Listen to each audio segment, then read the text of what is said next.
Hello mga kaibigan, welcome sa ating live streaming sa gabing ito.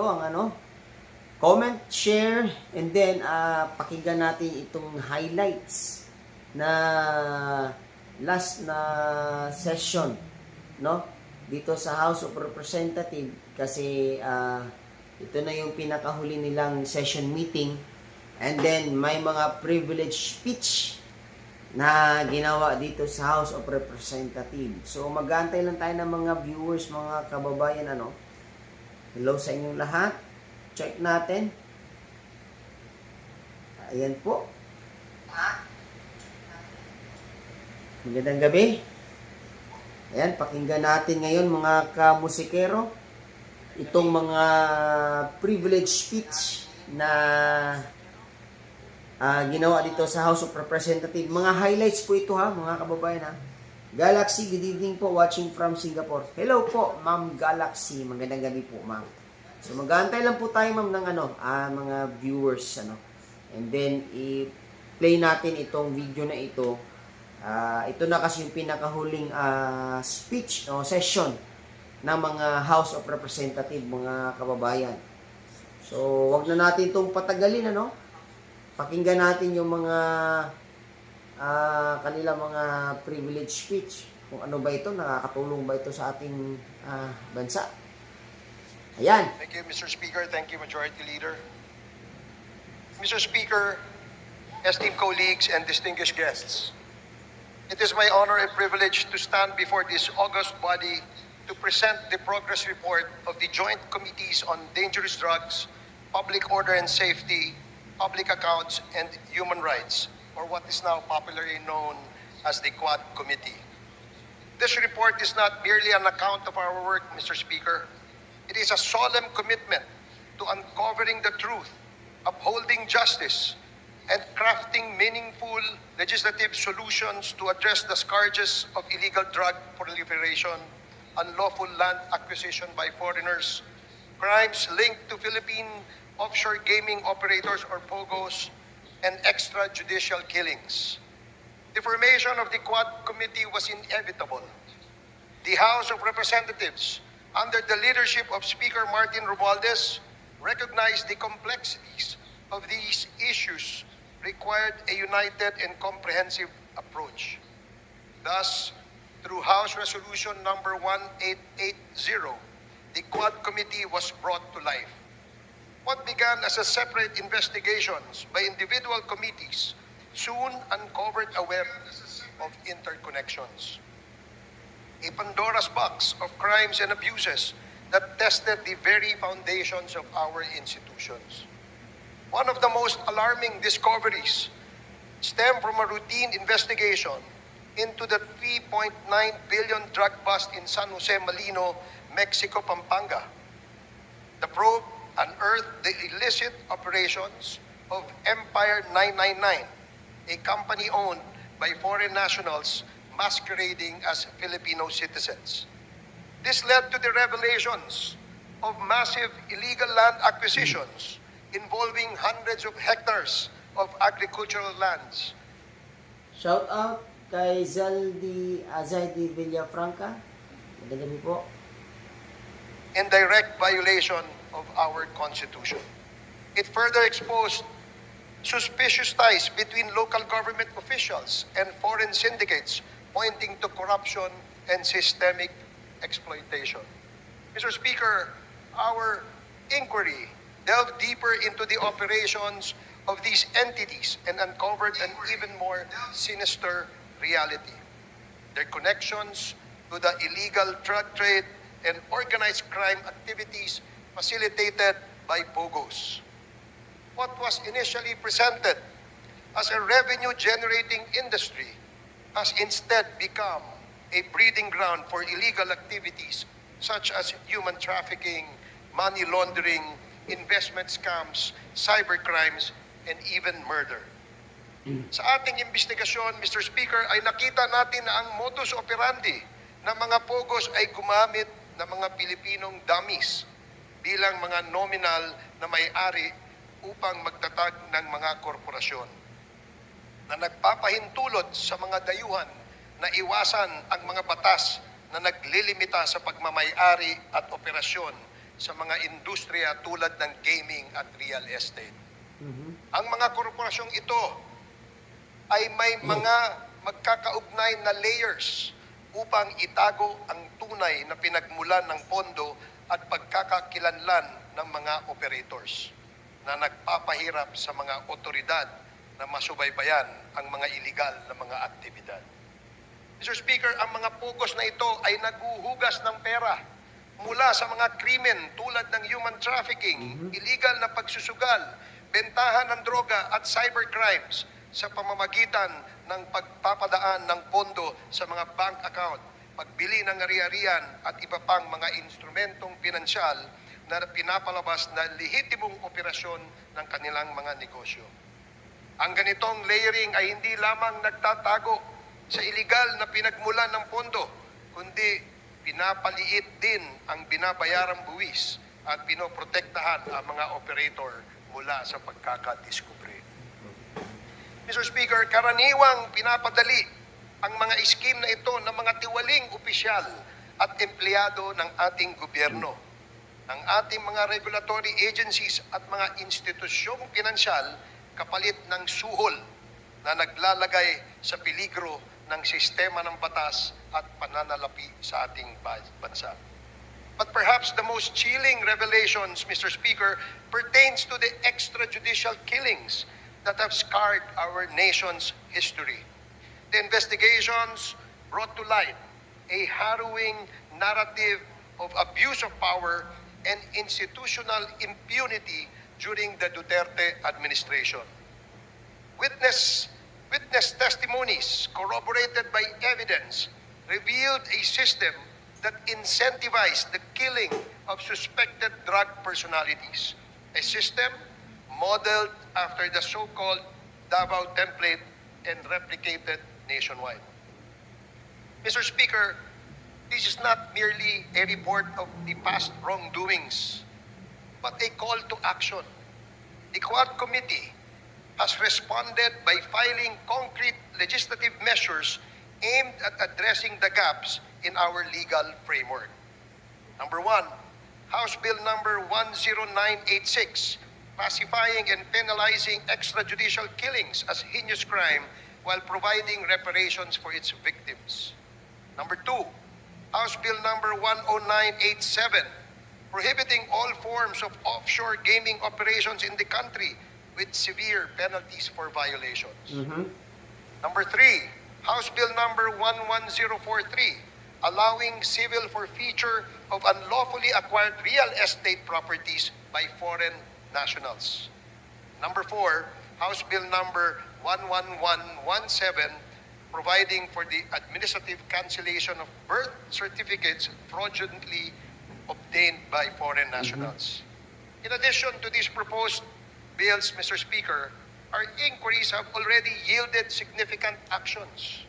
Number one, the Joint Committee inquiry prompted authorities to reopen investigations into the murders of Police General Wesley Barayuga, former Albuera Leyte Mayor Rolando Espinosa, and 3 Chinese nationals killed inside the Davao prison in Penal Farm. Two, the certificate of registration of or incorporation of Empire 999 Realty Corporation was revoked by the SEC. Number three, the Philippine passport of Mr. Kai Kimeng, also known as Mr. Willie Ong, and Yang Jia Zheng, also known as A.D. Tai Yang, were cancelled by the concerned government agencies. The findings of the Joint Committee led to the filing of legal cases against Go Waping, also known as Alice Leal Go, including charges of human trafficking and graft and corruption. Number five, the chairperson of the PAOK directed the Anti-Money Laundering Council to file for court-issued freeze orders or provisional asset preservation orders against assets linked to unlawful activities. These include the following corporations: Lucky South Limited Corporation, Whirlwind Corporation, Biancham Holdings and Trading Incorporated, Empire 999 Realty Corporation, Sunflare Industrial Supply Corporation, Yatay Industrial Park Incorporated, Mexico 999 Industry Realty and Development Corporation. These actions underscore the progress achieved through our investigations in addressing systemic crimes and abuses. We have also recommended, Mr. Speaker, amendments to relevant laws, including the Anti-Money Laundering Act, the Anti-Trafficking in Persons Act, the Civil Registry Law, the Anti-Dummy Law, the Bank Secrecy Law, the New Philippine Passport Act, the Comprehensive Dangerous Drugs Act, the Cybercrime Prevention Act, the Tariff and Customs Code, the Revised Corporation Code, and the Local Government Code, among others. Mr. Speaker, in total, we have recommended at least 30 proposed legislations, and these measures aim to strengthen our legal frameworks and ensure that such abuses and misdeeds are prevented in the future. The Quadcom likewise recommends the filing of appropriate charges against the following. Number one, personalities linked to the illegal drug trade, particularly those implicated in the seizure of 360 kilograms of shabu in Mexico, Pampanga.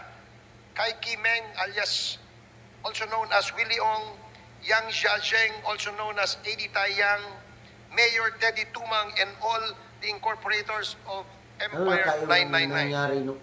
Number two, perpetrators of crimes against humanity under Section 6 of Republic Act 9851 or the Philippine Act on Crimes Against International Humanitarian Law, Genocide, and Other Crimes Against Humanity. Former President Rodrigo Roa Duterte, Senator Roland Bato de la Rosa, Senator Christopher Lawrence Bongo, former PNP Chief Oscar David Albayalde, former PNP Chief Debold Sinas, Police Colonel Royina Garma, Police Colonel Edilberto Leonardo, and Hermina Muking Espino. Number three, the co-conspirators in the murder of Chu Kintung, Li Lanyang, and Wong Mengpin, the three Chinese nationals killed inside the Davao Penal Prison and Penal Farm on August 13 of 2016. Former President Rodrigo Roa Duterte, Police Colonel Royina Garma, Police Colonel Edilberto Leonardo, SPO4 Arthur Narsolis, and Superintendent Gerardo Padilla. Number four, individuals involved in the murder of General Wesley Barayuga, Police Colonel Royina Garma, Police Colonel Edilberto Leonardo, Police Lieutenant Colonel Santi Mendoza, former PNP Officer Nelson Mariano, PSMS Jeremy Tox Kausapin, and one alias Loloy. Grabe, dami na Moreover, Mr. Speaker, further investigations should be conducted against, but not limited to, the following individuals. Number one, personalities implicated in the illegal drug trade in relation to the revelations provided by resource persons Jimmy Guban and Mark Taguba, Representative Paulo Duterte, Councilor Nilo Abilera Jr., Mr. Paul Gutierrez, Mr. Benny Antiporda, Mr. Jojo Bacud, a certain Tita Nani, and Mr. Allen Capuyan.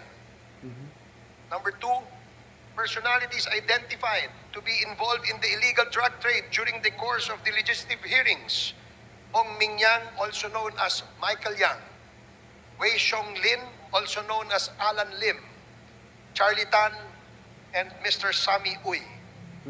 Number three, personalities involved in Pogo-related illegal activities: Attorney Herminio Harry Roque Jr., Catherine Cassandra Lee Ong, Go Waping, or also known as Alice Leal Go, Yang Jian Sin, also known as Tony Yang, and Hong Jiang Yang, the younger brother of Tony Yang and Michael Yang. Mr. Speaker, our work is far from over. The Quad Committee's progress thus far is a testament to what we can achieve when we confront corruption and criminality with courage and resolve. However, it also underscores the magnitude of the challenges we face. Sa Kongreso. This is a defining moment for this Congress, Mr. Speaker. It is an opportunity to uphold the rule of law, protect our nation's sovereignty, and deliver justice to those who have been wronged. I urge my fellow legislators to give this report the attention it deserves and to support the proposed measures that will ensure these injustices are never repeated. Together, let us take the necessary steps to restore faith in our institutions and reaffirm our commitment to the Filipino people. Maraming salamat and Merry Christmas, Mr. Speaker. Naku, Thank you very much. napakahaba ng speech ah. So yung alitagtag case, paano yun? Ha? Grabe, binatatan pati yung mga senador, mga kababayan ha? Si Bongo at saka si Ronald Bato de la Rosa, ang mga senador. Ay, dinamay na rin nila ha? Patuloy tayo. Majority Leader. Mr. Speaker, I move to recognize Representative Benvenido M. Abante Jr., Chairperson of the Committee on Human Rights, to deliver his sponsorship speech. The Honorable Abante is recognized to deliver his sponsorship speech. Thank you, Mr. Speaker. Kanina si Ace Barbers yun, mga kamusikero. Ngayon ito na naman si Abante. So pakinggan natin yung privilege speech niya. Honorable Speaker and distinguished colleagues in Congress at lahat po ng ating mga kababayan nakikinig dito at sa ating website ngayong hapon na ito. So comment lang kayo mga kamusikero and then babasahin natin i-shoutout namin. I-shoutout ko kayong lahat. Maraming salamat. Ito. Gusto ko lang pong sabihin unang-una, Mr. Speaker, the time of reckoning has come. Nakalagay po sa Matthew chapter 7 and verse number 2. For with what judgment ye judge, ye shall be judged. And with what measure ye meet, it shall be measured to you again. Kung iniisip po natin na magagawa mo ang gusto mong gawin, na hindi mo sinusunod ang saligang batas, dahil nasa kapangyarihan ka, nais kong sabihin, Mr. Speaker, na matatapos din ang mga bagay na yan at ikaw ay hatulan ng taong bayan. Ito pong House of Representatives ay ang bahay po ng taong bayan. Kapag tayong lahat ay inelect ng taong bayan upang tayo ay magbusisi ng lahat ng katiwalaang nangyayari sa ating pamahalaan. I consider this a divine blessing to be able to rise today as the chair of the House Committee on Human Rights and co-chair of the Quad Committee to share the initial findings and recommendations of our inquiry, particularly into the extrajudicial killings that occurred during the previous administration's war on drugs. Inuulit ko po, Mr. Speaker, kakampi ako ng dating administrasyon kapag pinag-uusapan po ang pag-alis ng drug.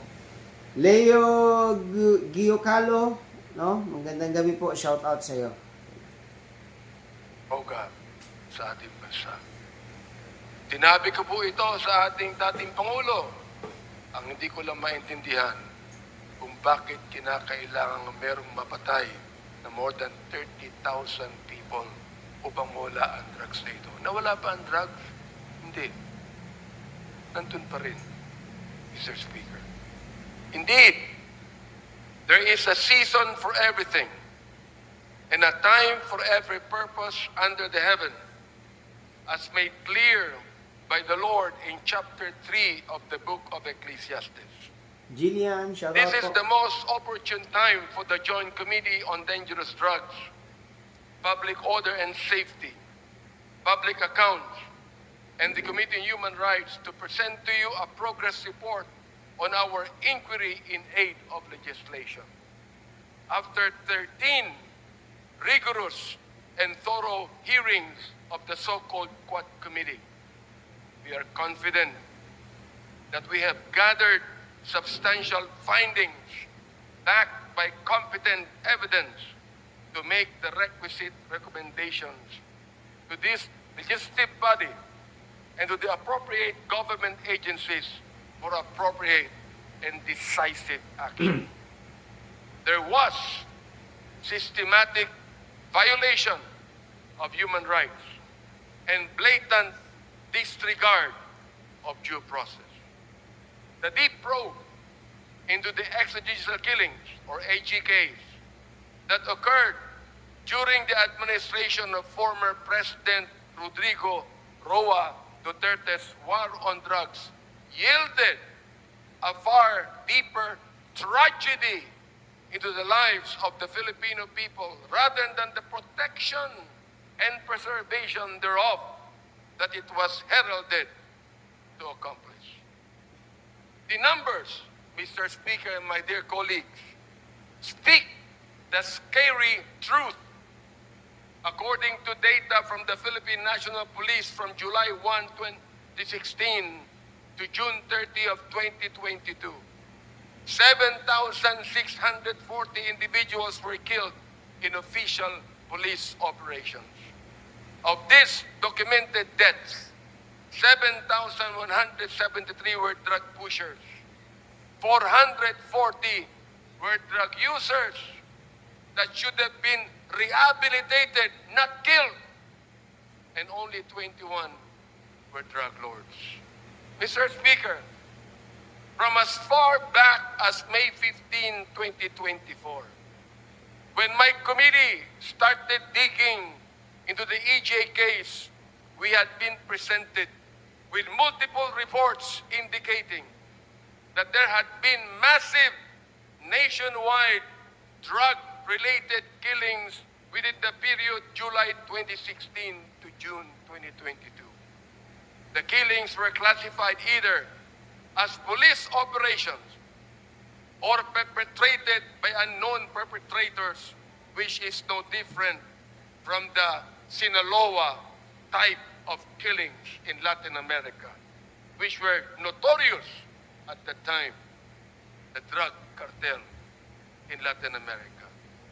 The 2017 year-end accomplishment report of the Duterte administration highlighted as key accomplishments, my dear Speaker, the deaths of 3,967 drug personalities and 16,355 homicide cases under investigation as of 30 September 2017. The PNP reported that there was a total of 7,640 illegal drug suspects who died in police operations, 2,053 of which were recorded in the first 6 months of the Duterte presidency from July to December 2016. No less than the United Nations Office of the High Commissioner for Human Rights noted that there were at least 8,663 drug-related killings as of February of 2019, while academic research, the HUS project of the Third World Studies, University of the Philippines, gathered around 5,348 recorded deaths. The Free Legal Assistance Group cited unassailable data in a Supreme Court and bank extended resolution that indicated that the Duterte administration's anti-drug war from July 1, 2016 to November 27, 2017 recorded a staggering total of 20,322 deaths, or a daily average of 39.46 deaths. Mr. Speaker and my dear colleagues, was the war on drugs truly aimed at dismantling the drug syndicates and put an end to this illegal and immoral trade? Or was it an all-out assault on the poor and vulnerable to cover up the former? Gusto ba talaga nitong durugin ang mga drug lords at ang illegal drug industry? O durugin lamang ang mga mahihirap upang pagtakpan ang mga may kinalaman o kaugnayan sa problemang ito? Clearly, the war on drugs, while touted as the formidable solution to the country's drug menace, had resulted in the systematic violations of our constitutional rights to life, human dignity, and due process. Ang sagradong buhay na tanging bigay ng buong may kapal ay hindi kailanman dapat pawiin ng sinuman. Ang sabi po ng Diyos, thou shalt not kill. But the war on drugs resonated a policy of kill, kill, kill. As the former president has always said, shoot them dead. The role of leadership in a culture of impunity. How did we get here? Paano ito nangyari? One cannot look at all the evidence and not come to this credible and undeniable conclusion that former President Rodrigo Roa Duterte's public pronouncements encouraged, facilitated, and normalized the killings and emboldened some of our policemen who are supposed to be the protectors of the people to carry out the same. His release of unverified narco lists further exacerbated the violence as individuals were targeted based on flawed, inconsistent, and malicious information. Isa sa mga biktima nito, si former Iloilo City Mayor Jed Patrick Mabilog. In 2014, then Major Mabilog was named as I quote, top 5 best and outstanding mayors in the world. In the 2014 World Mayor Awards, mula sa short list ng best mayors in the world na isama sa drug list ni Pangulong Duterte, nasira ang pangalan ni Mayor Mabilog. He was forced to relocate himself and his family to a foreign land, and he was threatened with death, all because of unverified, unreliable list. We discovered, Mr. Speaker and my dear colleagues, that the previous administration's war on drugs was fueled by a perverse reward system that incentivized extrajudicial killings under what we now know as the Davao model. Ano ang Davao model? Under this system, police officers were given monetary rewards for killing drug suspects, transforming the duty of law enforcement from a system driven by justice into a system driven by bounties. Testimonies from Police Lieutenant Colonel Jovi Espinito, Police Colonel Ruyima Garma, and other officials confirm the existence of this system. Malinaw ang testimonya nila sa lapi ng sagradong buhay, Mr. Speaker. In a civilized society that upholds the rule of law and due process, there is no rhyme or reason for such diabolical attacks on the sanctity of life of every human being. but it was President Duterte himself who provided the legal cover for those killings. The narrative of nanlaban or fought back. Ang tapang-tapang magsalita nito eh. Pero pag nandun si Tatay Digong napakagalang-galang pa.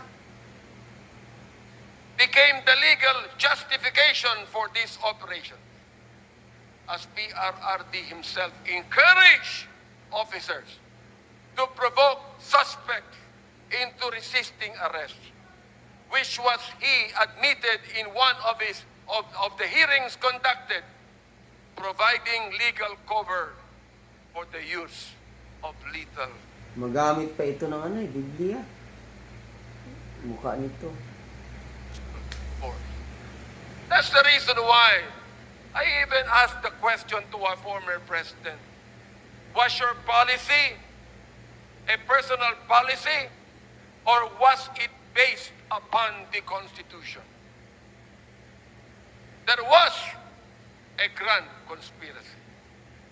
In the course of our hearings, we exposed disturbing cases where killings were carried out for monetary rewards or as part of orchestrated operation.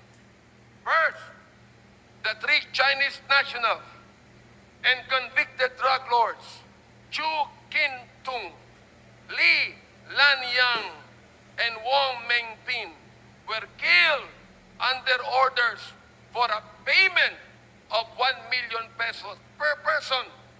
During our hearings, person deprived of liberty, Leopoldo Tan, testified that former President Duterte personally congratulated officials involved, saying, and I quote, "Congrats, Superintendent Padilla, job well done."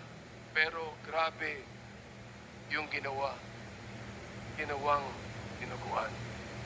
End of quote. Alam ko, ibabas na naman ako ng mga DDS pagkatapos nito. Gusto kong makinig kayong lahat. Alamin nyo nung una ang batas. Bago nyo kami murahin, bago nyo kami latiin, alamin nyo muna ang batas. Sapagkat dito po, sa house na ito, ay pinaglalaban namin hindi lamang ang katuwiran ng bawat tao, kundi ang tinatawag nating sanctity of life. Wala na.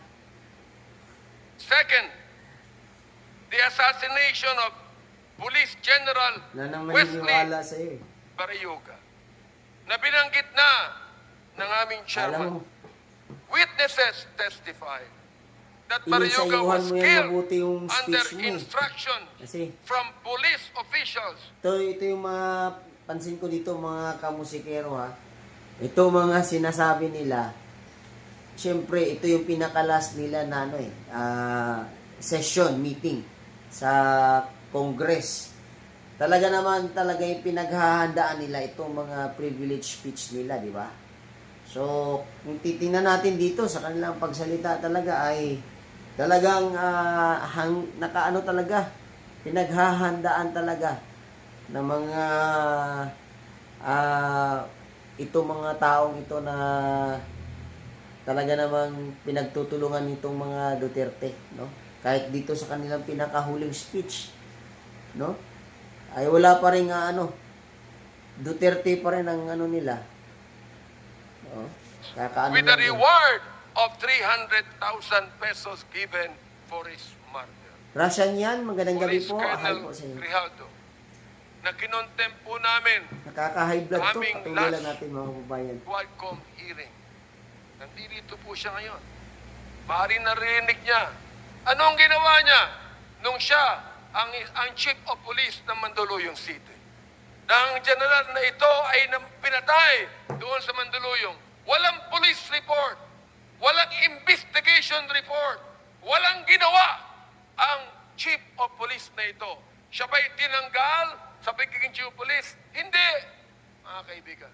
Samantalang yan palagi ang SOP ng Philippine National Police.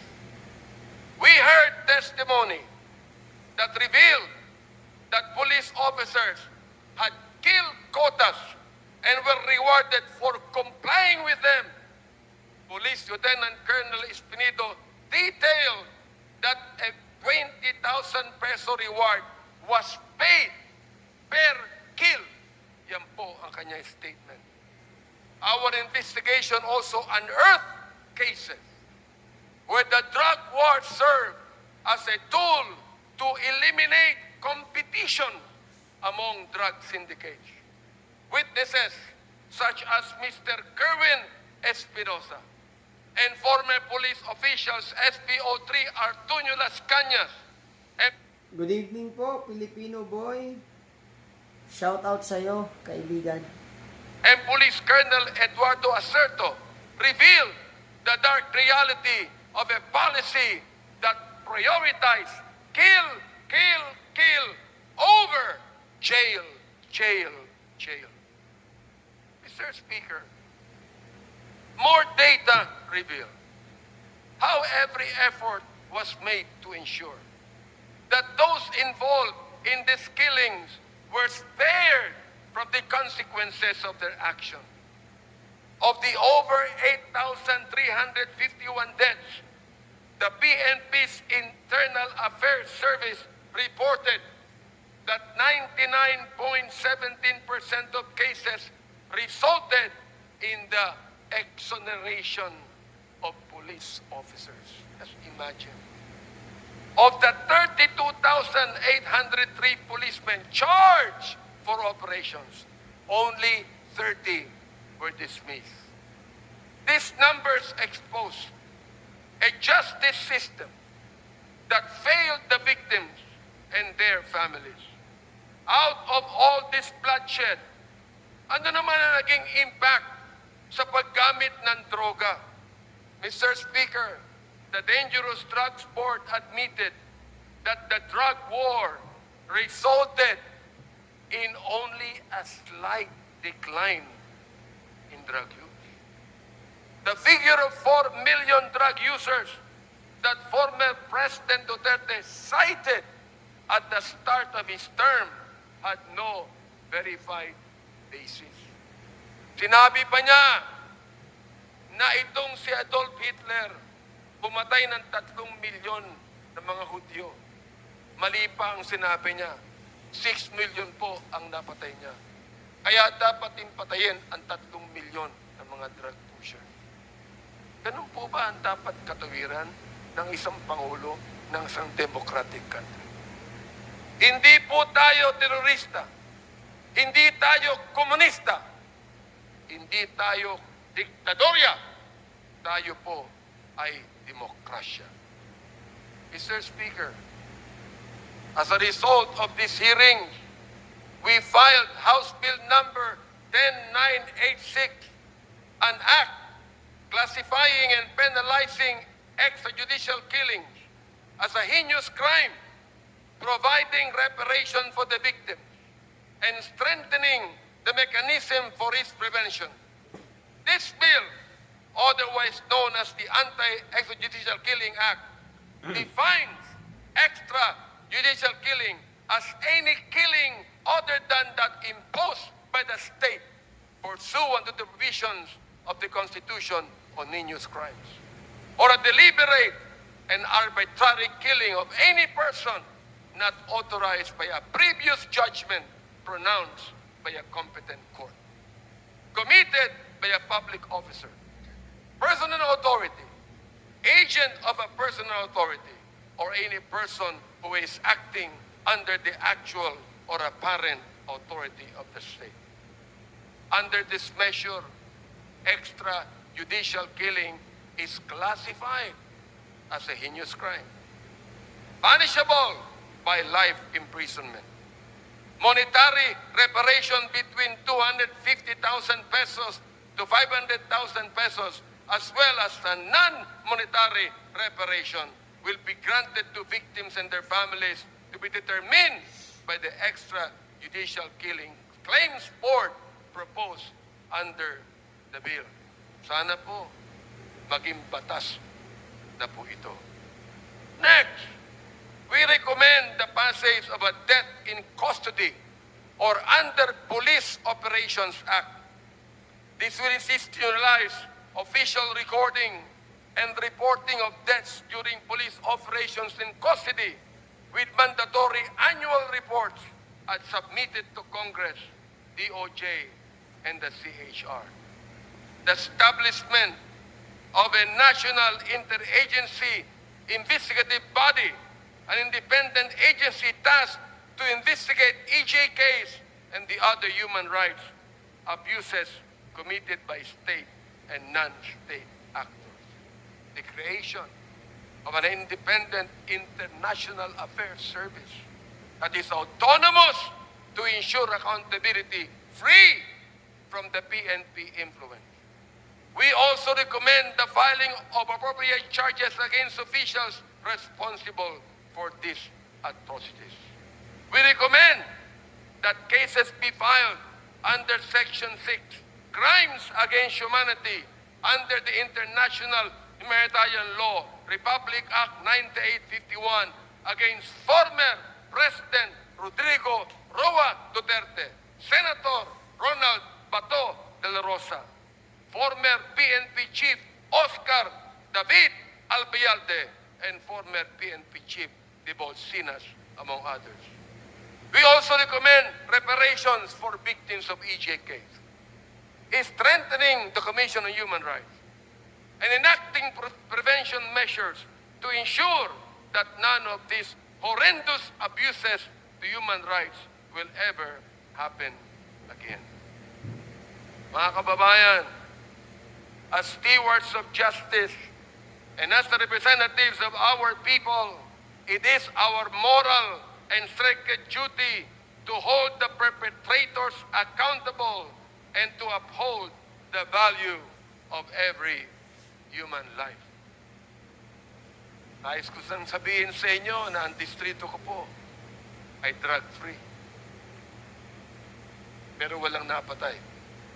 Kahit isa. Pwede naman pala eh. Pwede naman pala na ang isang syudad, ang isang bayan, ang isang distrito, pwedeng mawala ang drugs na hindi mo kinakailangan pumatay. Grabing protection nila sa... Mga kaibigan, my dear speaker, my dear colleagues, I know that this is a season of giving, love, and forgiveness.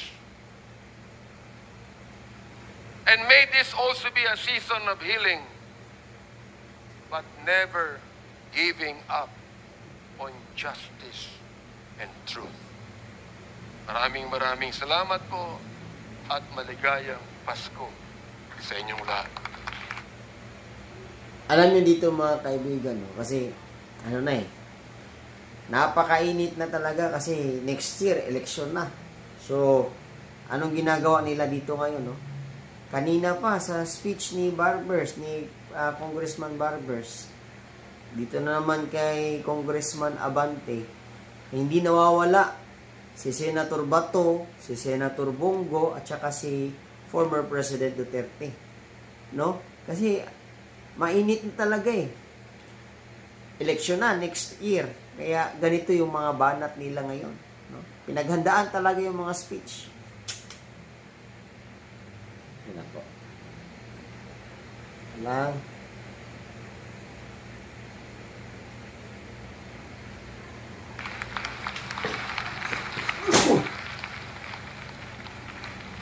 Thank you very much, Excuse me? Majority Leader.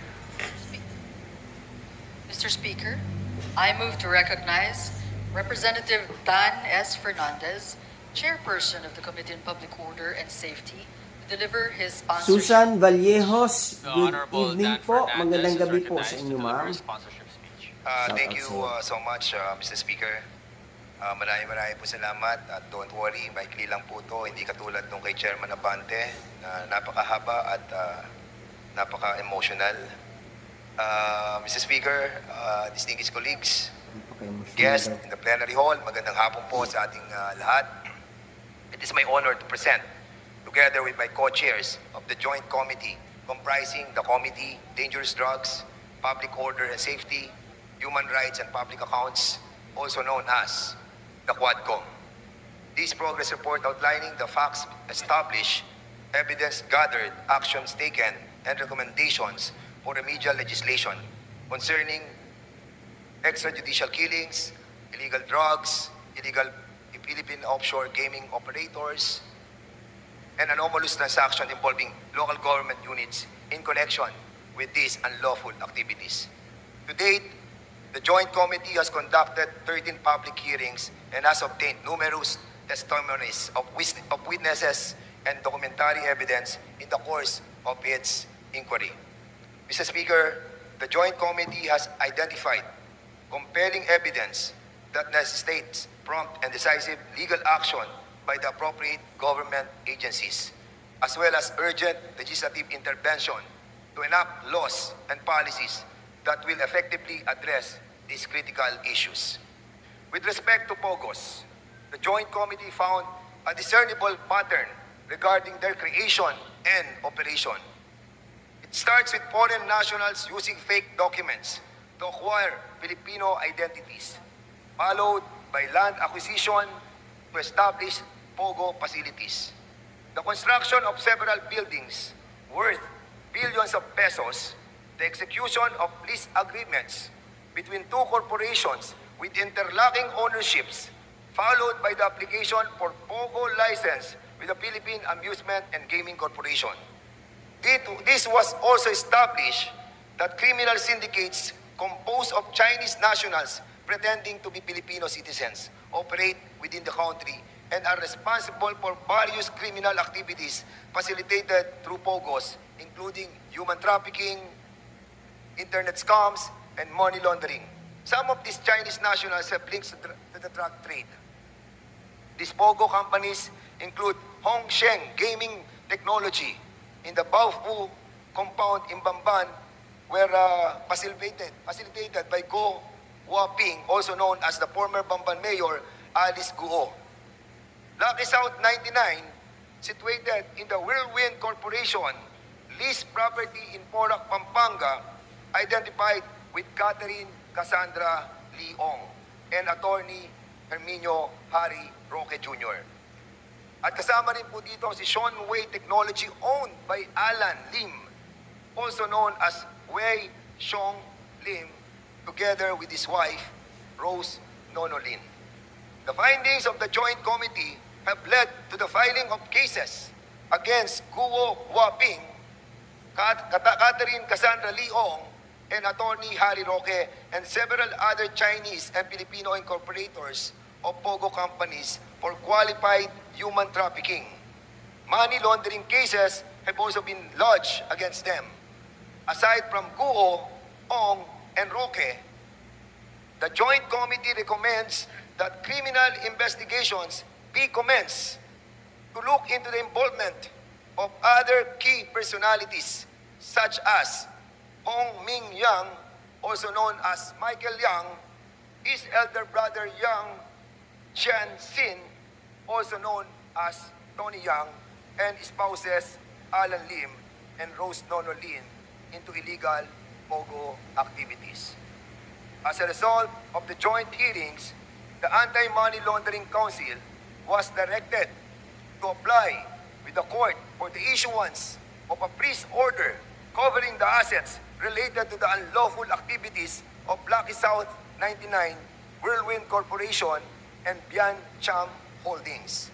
Furthermore, as a result of the findings into the illegal activities of POGOs, this representation and fellow members of the Joint Committee filed House Bill number 10987, or the proposed Anti-Offshore Gaming Operations Act. The bill seeks to establish ironclad provisions against the resurgence of POGOs in the country and repeals two laws related to the offshore gaming.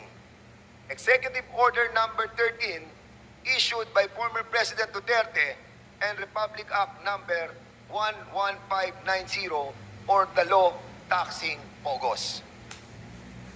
In relation to POGOs, we filed more significant pieces of legislation. House Bill number 11043, which seeks to provide for a civil forfeiture in favor of the state of any unlawfully acquired real estate properties by any foreign national. And a third measure, House Bill number 11117, which seeks to provide for the administrative cancellation of birth certificates fraudulently registered by foreign nationals. The Joint Committee has recommended several other remedial legislations, including the following: Amendment to Republic Act number 9487, further amending Presidential Decree number 1869, otherwise known as the Charter of the Philippine Amusement and Gaming Corporation, so that PAGCOR shall have the exclusive authority to authorize, license, and regulate games of chance. Number 2, Amendment to Republic Act number 10175, or the Cybercrime Prevention Act of 2012 to expand the definition of service providers, widen the scope of offenses, and strengthen the Cybercrime Investigation and Coordinating Center. Number 3, Amendment to Republic Act number 10591, or the Comprehensive Firearms and Ammunition Regulation Act, to provide stiffer penalties for the illegal transfer or registration of firearms. Number 4, amendments to Republic Act number 11055, or the Philippine Identification System Act, to impose stiffer penalties for the willful falsification or sale of fake PLC's IDs. Number 5, amendment to Republic Act number 11934, or the Subscriber Identity Module Registration Act, to limit the number of blank SIM cards that are sold to resellers, or to require the pre-activation of SIM cards that are sold in bulk quantities. And lastly, amendment to the Charter of the PPDEC Industrial Authority, to empower the corporation to fully exercise its visitorial and inspection powers over all locators and service providers operating inside the industrial state located in the municipalities of Tagoloan and Villanueva in Misamis Oriental. Mr. Speaker, beyond these legislative initiatives, beyond the possible filing of cases, I wish to highlight the suffering and abuse that many trafficking victims have endured at the hands of these evil POGO operators. The trauma, their deaths, can never be rectified by laws alone. We must fight to ensure that they obtain justice and are afforded counseling and rehabilitation. Let us not leave them by the wayside. Ang karumal-dumal na gawain na kapaloob sa operasyon ng POGO ay isang bagay na hindi maitatago ng mga taong nakinabang sa operasyon na ito. Politiko, negosyante, mga banyaga at marami pang iba. Itago man, pilit man, ay kusa namang ilalabas ng tadhana ang katotohanan kung ano ang dilim sa likod ng operasyon ng sugal na ito na sumisira sa kaayusan at imahe ng ating bansa. Ang mga buhay na mapabanyaga man o lokal nating kababayan na kinuha ang kanilang buhay ng mga mapag-abusong tagapamahala ng mga POGO ay ibinubulid na ang kaluluwa sa impyerno. Direct and indirect participation in the operation of POGO must pay the price. Di po pwede nakalimutan na natin ang nakaraan at mag-move forward na tayo. We hope that the Executive Department, Mr. Speaker, through our President, Ferdinand Bongbong Marcos, will give justice to the families of the innocent people who are all victimized by these greedy crooks whose sole objective was to enrich themselves with POGO money. picture, oy. Tapos na po ang mapag-abuso na kalakaran sa operasyon ng Pogo. We are in the process of cleaning and wiping out the remnants of a bad memory that will linger in the minds of our people. We must strive to bring back to our country the respect that was lost due to the legalization of the Pogo operations, and tell the whole world that this tiny nation that is living in peace and harmony has fought and won against the corruption, the atrocities, and the evilness of Pogo. Finally, Mr. Speaker, we offer this progress report to our countrymen, many of whom have tirelessly followed our hearings and have placed their trust in the Quadcom.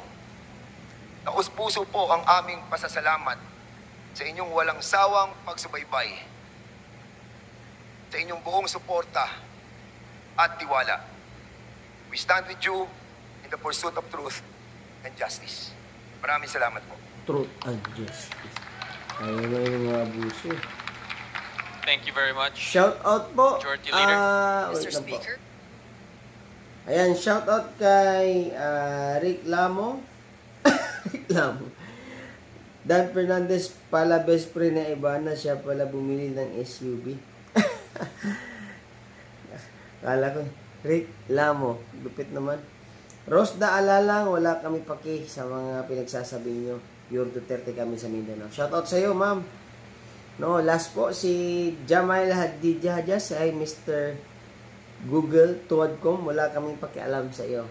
Speaker, I move to recognize Representative Joseph Stephen Carapsas Paduano, Chairperson of the Committee on Public Accounts, to deliver his sponsorship speech. Representative Paduano is recognized to deliver his sponsorship speech. Thank you, Mr. Speaker. Thank you, Majority Floor. Grabe yung mga nag-speech mga kababayan, ano? Una si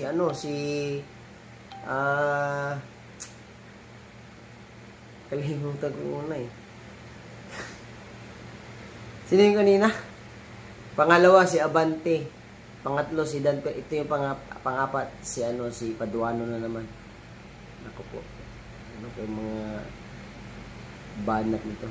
Floor Leader, Mr. Speaker, my dear colleagues, ladies and gentlemen, good afternoon.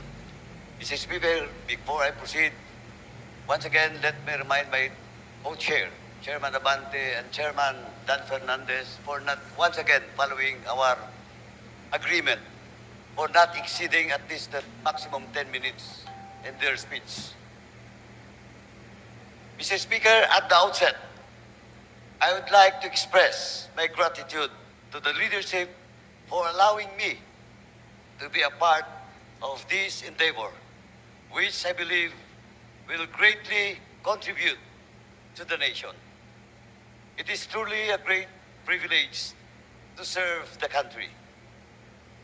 The Joint Committee has conducted 13 public hearings and has obtained numerous testimonies of witnesses and documentary evidence in the course of its inquiry. After a thorough review of the pertinent information within each possession, the Joint Committee has identified compelling evidence that necessitates prompt and decisive legal action. On the part of the Committee on Public Accounts, this began with this investigation into the anomalous property transactions in Mexico, Pampanga, particularly those involving former Mayor Teddy Tumang and his assistant, Mr. Roy Gomez. It is now still at large because of the contempt order coming from my committee. The name of a certain Eddie Tayang surfaced, who sold land to the municipality of Mexico, Pampanga, at artificially inflated prices. In collusion with the local officials, Mr. Yang purchased agricultural land, then had it reclassified as commercial industrial to increase its value despite lacking the necessary legal requirements. To give you an idea, Mr. Speaker, the parcel measures 10,000 square meters as the lot was classified as agricultural at the time Mr. Yang acquisition. Each price per square meter was approximately 300 pesos, consistent with the prevailing rates for agricultural land in the area. With the lot reclassified as industrial, Mr. Yang sold it to the municipality for 29,500,000 pesos or 2,700 pesos per square meter. This is why we investigated this issue and discovered that this has long been a modus operandi within agricultural lands are classified without following the proper process. In our investigation, Mr. Speaker, we summoned Mr. Tayang, and he claimed to be a legitimate businessman and a natural-born Filipino. However, when we asked him for documents, he was unable to provide any documents and eventually stopped attending the hearings. With the assistance of various government agencies, we later discovered that Mr. Yang held a Chinese passport under the name Jia Jingyang. This is where a suspicion began that there are Chinese nationals who falsified their citizenship in order to purchase land and establish businesses in the Philippines. Eventually, we proved that we are not mistaken. The Committee on Public Accounts investigation into Mr. Teddy Yang, Mr. Roy Gomez, and the former Mayor Teddy Tumang uncovered a network of illicit activities that pose a significant threat to our national security and economy. Additional investigation have linked Mr. Yang to Mr. Willie Ong, a suspected drug trafficker. In 2023, a warehouse located in Mexico, Pampanga was raided, resulting in the seizure of approximately 3.6 billion worth of shabu. This warehouse belongs to Empire 999, and the land where the drug warehouse was constructed was previously owned by the Tumang family. Records from the Land Registration Authority reveal that Ong, Tayang, and Empire 999 have acquired at least 320 land holdings across the country in violation of the constitutional limitation on land ownership. Mr. Speaker, former Mayor Teddy Tumang admitted meeting with Mr. Tayang several times and even went to China together for a business trip. Mayor Tumang likewise admitted knowing personally suspected drug lord Kai Kiming aka Willie Ong. Relevantly, the Anti-Money Laundering Council confirmed that Willie Ong and Mayor Teddy Tumang, through his company, the Morning Sun Industries, have conducted financial transactions with each other. Mr. Speaker, this is just the tip of the iceberg. As we have received numerous reports of similar cases happening across the country, the tactic involves falsifying Filipino citizenship to purchase land and establish businesses with these individuals holding influence over certain local politicians who have sold their integrity to these illegal Chinese nationals. Because of the aforementioned findings, the Joint Committee came up with several remedial legislation to address the issues, and namely House Bill number 11043 and House Bill 11117 as mentioned by Chairman Ace Barbers. These bills are vital in addressing the growing threat posed by influx of foreign nationals involved in illegal activities, including those connected to the POGO industry and other forms of corruption. Through these legislative measures, we intend to strengthen our national security, uphold the integrity of our citizenship laws, and protect the Filipino people and our land from unlawful foreign influence. In conclusion, Mr. Speaker, I urge the members of this esteemed body to fully support these measures, and as they offer essential steps towards securing our national sovereignty, protecting our land and resources, and ensuring the integrity of our citizenship laws. By enacting these measures, we take a strong stand against the exploitation of our systems by foreign nationals and criminals, and we create lasting solutions to safeguard the interests of the Filipino people. Let us work together to protect our sovereignty, uphold justice, and strengthen the rule of law for the benefit of the future generations. Before I end, Mr. Speaker, once again, let me stress, for Chairman Barbers and myself, we are not running anymore in this forthcoming election. Ano po ang para sa amin? This is all about for the love of country, to protect the future generations. Kaya po, ang panawagan, tuloy ang Quadcom, tuloy ang laban. Maraming salamat po. Tuloy ang laban daw. Majority Leader, Yan, ito na. our esteemed colleagues, the Honorable Speaker, Ferdinand Martin G. Romualdez, will address the body. Mga kababayan ha, okay ha, alam ko na nanggigigil kayo dito ngayon kasi ito yung pinakahuli. Mag-speech si Congressman Martin Romualdez, mga kababayan. So alam ko manggigigil talaga kayo dito ngayon. Okay, laki, parang presidente oh. Palakpak, parang presidente din. Shout out kay Farcon Moore, he who adulterated and fabricated conclusion and far from truth are punishable by own conscience. Shout out sa iyo, ma'am. Ay, sir. Ito na. Ito na yung panghuling speech.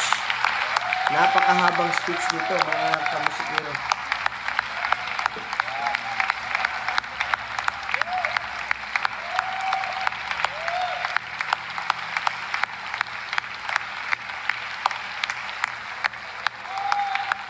Grabe yung palakpakan niya, no? Ang lahat na nandito sa loob ng Congress, mga kamusikero, ay grabe yung mga palakpakan nila dito, no? Talagang ang nandito lahat ay alam na. Di ba? Hindi na tatapos yung palakpak eh.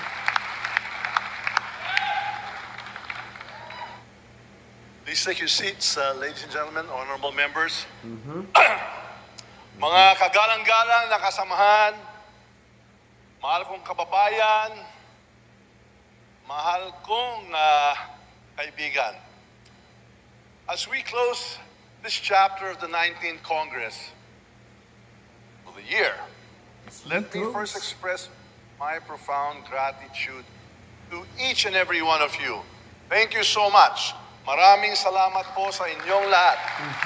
Salamat sa malasakit, sa ating mga kababayan. Salamat sa pagtindig sa katotohanan. This is not just another session day. Today is an opportunity to reflect on the year that was. A year of challenges, triumphs, and unrelenting hope. It's a privilege to stand before you, representing a chamber united not just by the authority vested in us, but by the Constitution, by the collective will to serve the Filipino people. Every single one of us here today has carried a burden, some heavier than others, but all for the singular purpose of uplifting the lives of our fellow Filipinos. Let me take you on a journey as we look back at the immense strides we've made, the battles we've fought together, and the victories that we now celebrate as one house and one nation. O natin yung aircon mga kababayan. When we began this legislative year, Para we were mainit faced dito with an uphill battle. Inflation bore down on every Filipino household. Global conflicts sent ripple effects across our shores, and calamities tested us and the resilience of our nation. In an unprecedented and unforeseen turn of events, we were confronted with and tackled matters that may have been the most contentious, grave, and intricate issues of our time. On top of that, climate events and movements in the global market set us back in our targets as these unexpected circumstances demanded our immediate action. Yet, we persevered together. We tackled these challenges head-on, driven by unwavering commitment to the Filipino people. Despite efforts to Comment lang po kayo, Ma'am Sir, ha? Tuloy natin. Yan, palakpan dim the natin. light on this dignified institution, we held our ground. We refused to be defeated by false accusations and malicious maneuvers driven by self-interest, selfishness, and greed. I have seen the extraordinary resilience of our members. Despite the pressures of legislation and the complexities of the issues that we face and the often painful decisions we must make, you, my colleagues, have never wavered. Thank you.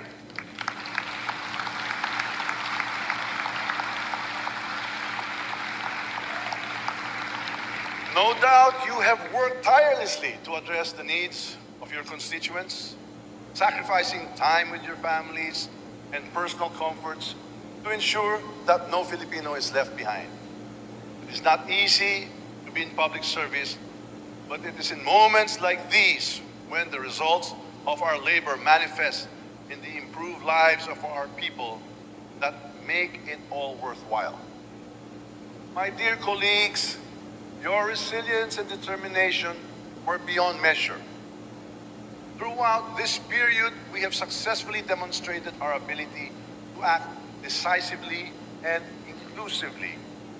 Despite the pressures, obstacles, and overbearing weight of our tasks, we never backed down in our commitment to improve the lives of the Filipino people and our respective constituents.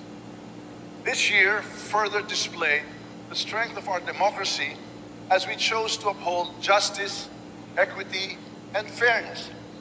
In other words, we matched these immense challenges with great achievements. As Mahatma Gandhi said, dignity of human nature requires that we must face the storms of life. And face the storms we did, intelligently, gallantly, and objectively while relying on the fundamental principles of law. On this note, I would like to commend all the members for your inestimable contribution to this chamber. Thank you again.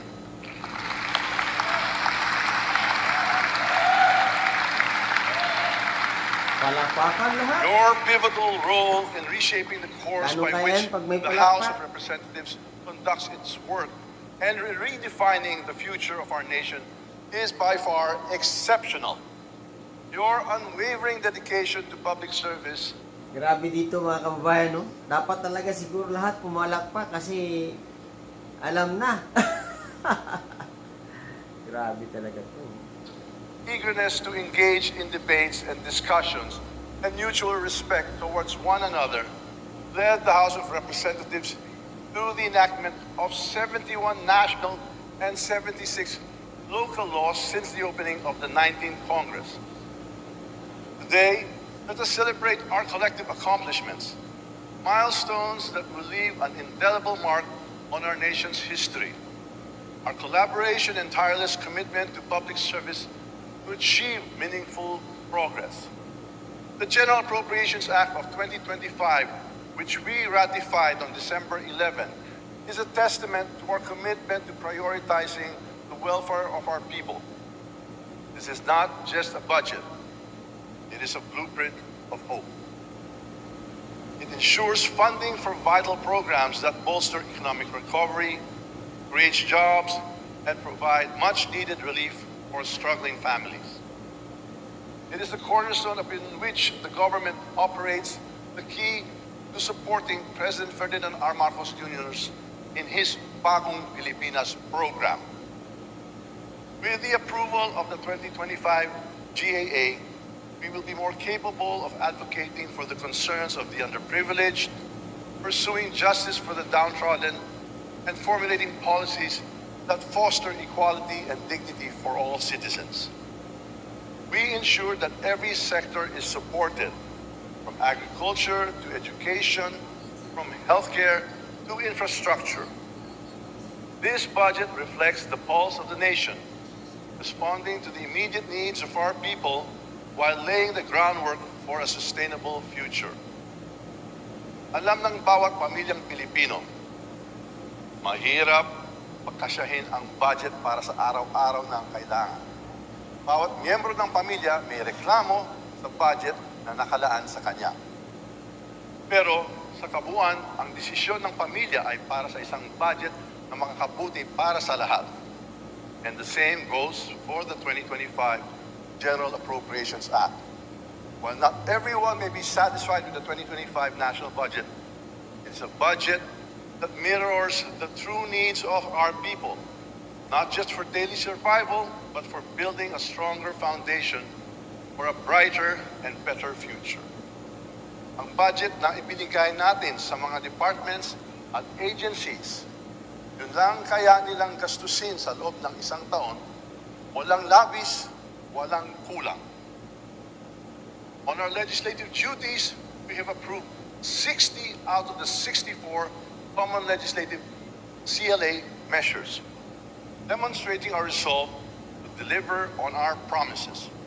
I am proud to report that we successfully passed 27 out of the 28 priority measures identified by the Legislative Executive Development Advisory Council, LEDAC, for passage by the end of the 19th Congress. These are not mere numbers. These are solutions to real problems faced by our constituents. Among these, I would like to highlight the National Land Use Act, which will pave the way for better land utilization and food security, and the Public-Private Partnership Act, which will attract investments and boost our economy. I'm quite elated to report that 4 more national and 36 local measures are already awaiting action by President Ferdinand R. Marcos Jr. We have ratified 3 conference committee reports. 5 measures are currently pending with the Bicameral Conference Committee, and about 800 legislative measures approved on 3rd and final reading are awaiting action by the Senate. Since the 19th Congress opened, there were 1,366 measures approved, with 11,232 bills and 2,211 resolutions filed. This year alone, the House of Representatives, together with the Senate, worked hard to enact 51 national and 53 local laws. Recently enacted our Republic Act number 12063, or the Enterprise-Based Education and Training, the EBIT Framework Act. RA number 12064, or the Philippine Maritime Zones Act.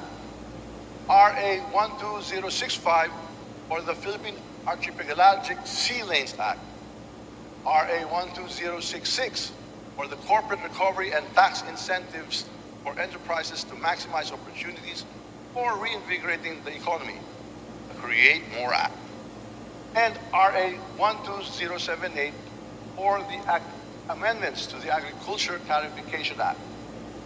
The House likewise spearheaded the recent enactment of other significant legislative measures, which include RA 12076 or the Ligtas Pinoy Centers Act, RA 12077 for the Student Loan Payment Moratorium During Disasters and Emergencies Act, RA 12079 or the VAT Refund for Non-Resident Tourists Act, and RA 12080 or the Basic Education, Mental Health, and Well-Being Promotion Act.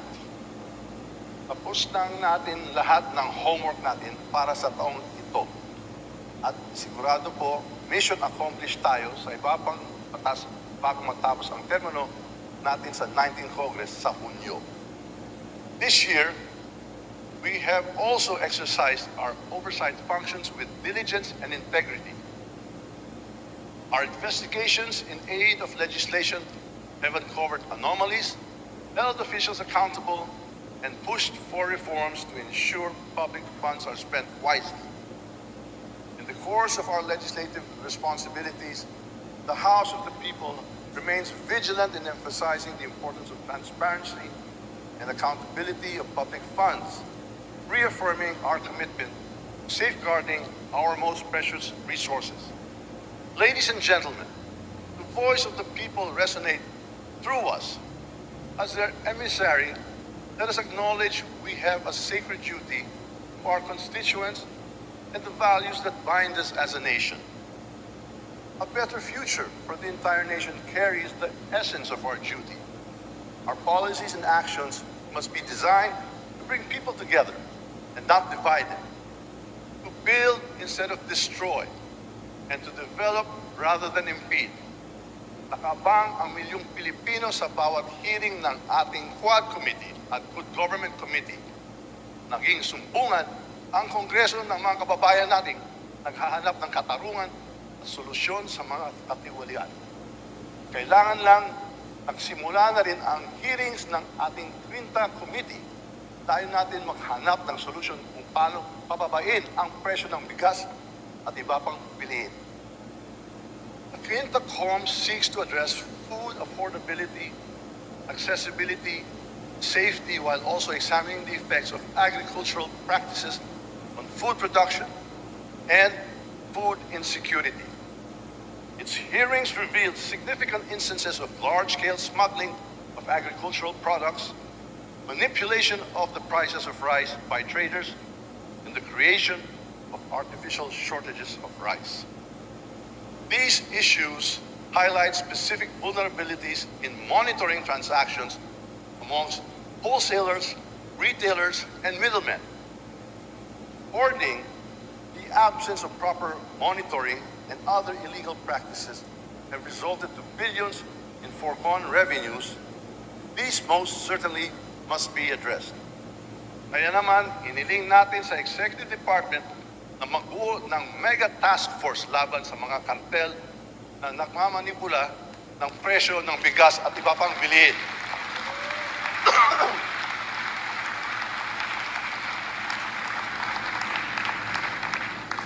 Tutulong tayo sa mega task force na ito sa lahat ng paraan na kaya natin. Hindi tayo titigil hanggat hindi nabubuhat ang mga kartel at ito ay may preso ang mga leader nila.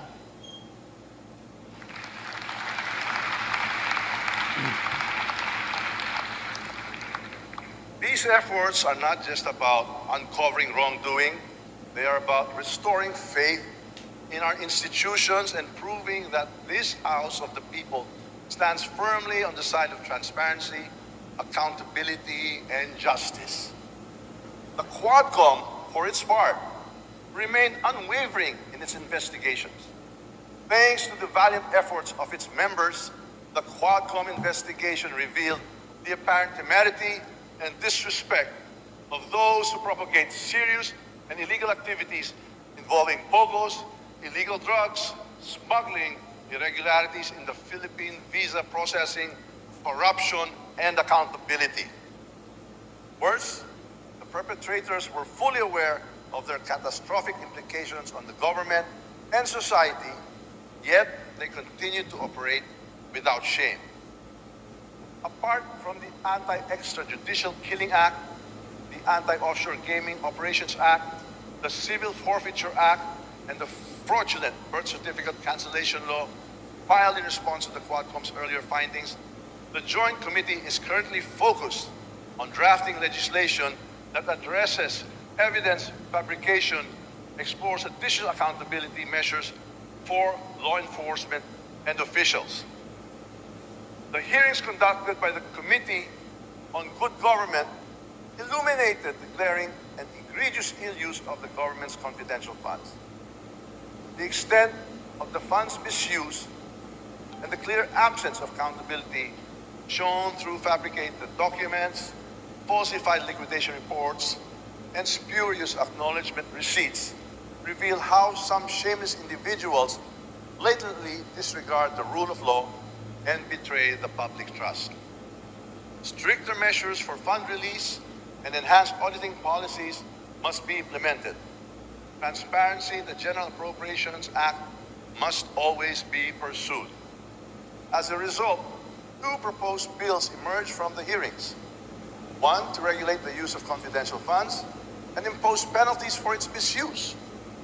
And another to define qualifications and penalties for special disbursing officers who violate the provisions of the law.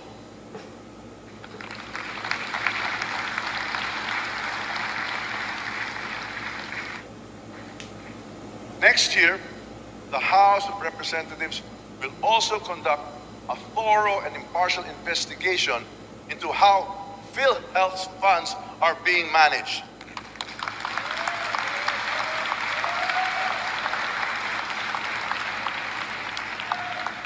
But this investigation is not about blame. It's about finding solutions. Our goal is clear: to ensure that every peso in PhilHealth's coffers works for the benefit of the members, the hardworking Filipino people who contribute month after month. If this investigation reveals that existing funds are being underutilized or are in excess of what is needed for current operations, we will pursue the following recommendations. 1, further expand benefits for members until we reach the vision of zero billing in all hospitals.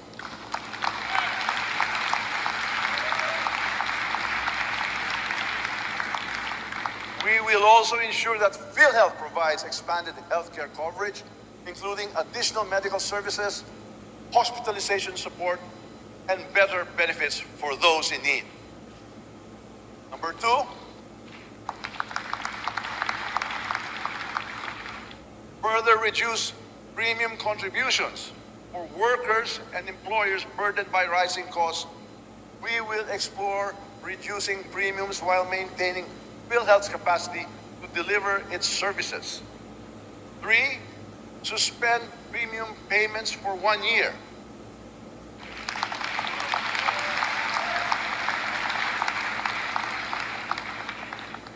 If funds remain stable and in surplus, we will recommend a 1-year suspension of premium payments for all paying members. This will serve as a form of relief to millions of Filipinos already grappling with inflation and rising prices.